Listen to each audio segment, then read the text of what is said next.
వివాహం చేసుకుంటున్నటువంటి అబ్బాయిలకి ఒక రకంగా ఇది సూత్రాలేనండి. మీరు మంచి భర్త అనిపించుకోవాలనుకుంటున్నారా?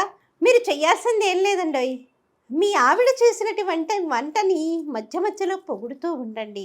ఆవిడ ఏదైనా కొత్త వస్త్రాలు ధరించినప్పుడు చీర అయ్యుండొచ్చు, డ్రెస్ అయ్యుండొచ్చు, చాలా బాగున్నావే, ఈ రంగు చాలా సూట్ అయింది నీకు అని ఒక్కసారి మెచ్చుకున్నారంటే ఆవిడకి గజారోహణం చేసినట్టే.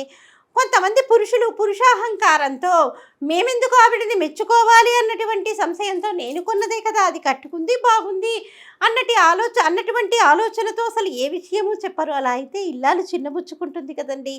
ఉదయం లేచినప్పటి నుంచి రాత్రి పడుకునేంత వరకు కూడా ఎంతలా పనిచేస్తోంది, మిమ్మల్ని కట్టుకొని వచ్చినందుకే కదా.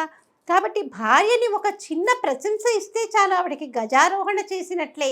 ఈ రకంగా ప్రశంసించి చూడండి, మీ మీద పూర్తి ప్రేమని మీ ఆవిడ కురిపించేస్తుంది. చాణక్యుడు కూడా ఏం చెప్పాడు అంటే, భార్య యొక్క మన్నన పొందలేనటువంటి భర్త శుద్ధ దండగా అని చెప్పాడు. ఇలాంటి చిన్న చిన్న చిట్కాలతోటి భార్య యొక్క హృదయంలో స్థానాన్ని సంపాదించుకోవచ్చు.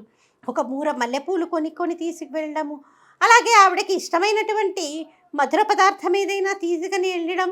నీకు ఇష్టం కదా అందుకే తీసుకొచ్చాని అంటే ఆవిడ ఎంత ఆనందిస్తుంది చెప్పండి. మీ అందరి కోసం ఇన్ని వండి పెడుతోంది, ఆవిడకి ఇష్టమైనటువంటి వస్తువుని మీరు తీసుకొని వస్తే ఎంతో ఆనందిస్తుంది. రెట్టింపు ఉత్సాహంతో మీకు రేపు సేవ చేసి పెడుతుంది.